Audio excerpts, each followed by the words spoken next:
Good morning. This is Kent Blaylock with SDG Bible Study coming to you live this morning on this beautiful Tuesday morning.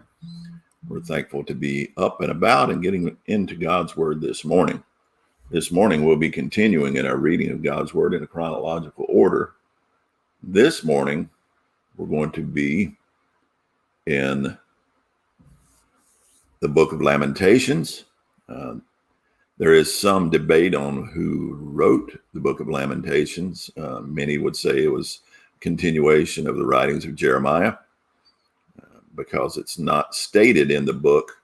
We're just going to leave it as anonymous, but possibly and maybe probable that it was Jeremiah because it is written right at the fall of Jerusalem and Judah and Jerusalem, and supposedly written somewhere around 86 BC at the fall of Jerusalem.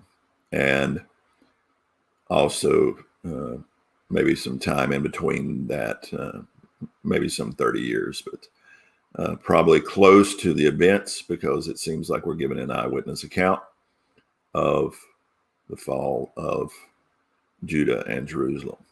Beautiful book. It's almost a question of which genre do you put it in? Do you put it in poetry or do you put it in prophecy? Because it's poetry that's wonderfully and well written. So let's get into it this morning. Let's get into the book of Lamentations as the writer laments over the fall of Judah and Jerusalem.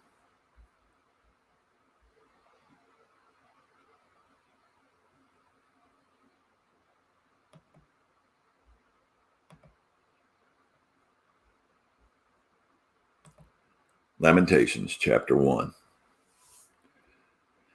How lonely sits the city that was full of people. How like a widow has she become. She who was great among the nations, she who was a princess among the provinces has become a slave. She weeps bitterly in the night with tears on her cheeks among all her lovers. She has none to comfort her. All her friends have dealt treacherously with her. They have become her enemies. Judah has gone into exile because of affliction and hard servitude. She dwells now among the nations, but finds no resting place. Her pursuers have all overtaken her in the midst of her distress. The roads to Zion mourn, for none come to the festival. All her gates are desolate. Her priests groan. Her virgins have been afflicted, and she herself suffers bitterly. Her foes have become the head. Her enemies prosper because the Lord has afflicted her. For the multitude of her transgressions, her children have gone away captives before the foe. From the daughter of Zion, all her majesty has departed. Her princes have become like deer. They find no pasture. They fled without strength before the pursuer. Jerusalem remembers in the days of her affliction and wandering all the precious things that were hers from days of old. When her people fell into the hand of the foe and there was none to help her, her foes gloated over her. They mocked at her downfall. Jerusalem sinned grievously, therefore she became filthy. All who honored her despise her, for they have seen her nakedness. She herself groans and turns her face away. Her uncleanness was in her skirts. She took no thought of her future, therefore her fall is terrible. She has no comforter. O Lord, behold my affliction, for the enemy has triumphed. The enemy has stretched out his hands over all her precious things, for she has seen the nations enter her sanctuary, those whom you forbade to enter your congregation. All her people groan as they search for bread. They trade their treasures for food to revive their strength. Look, O Lord, and see, for I am despised. It is nothing to you, all you who pass by. Look and see. Is it nothing to you, all you who pass by? Look and see if there is any sorrow like my sorrow, which was brought upon me which the Lord inflicted on the day of his fierce anger. From on high he sent fire into my bones. He made it descend. He spread a net for my feet. He turned me back. He has left me stunned, faint all the day long. My transgressions were bound into a yoke. By his hand they were fastened together. They were set upon my neck. He caused my strength to fail. The Lord gave me into the hands of those whom I cannot withstand. The Lord rejected all my mighty men in my midst.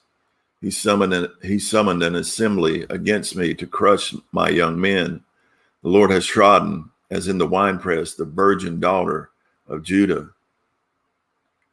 For these things I weep. My eyes flow with tears, for a comforter is far from me, one to revive my spirit. My children are desolate, for the enemy has prevailed. Zion stretches out her hands, but there's none to comfort her. The Lord has commanded against Jacob that his neighbors should be his foes. Jerusalem has become a filthy thing among them. The Lord is in the right, for I have rebelled against his word. But hear, all you peoples, and see my suffering. My young women and my young men have gone into captivity. I called to my lovers, but they deceived me. My priests and elders perished in the city, while they sought food to revive their strength. Look, O Lord, for I am in distress. My stomach churns. My heart is wrung within me, because I have been very rebellious. In the street the sword bereaves. In the house it is like death. They heard my groaning, yet there is no one to comfort me. All my enemies have heard of my trouble. They are glad that you have done it. You have brought the day you announced. Now let them be as I am. Let all their evil doing come before you, and deal with them as you have dealt with me, because of all my transgressions. For my groans are many, and my heart is faint.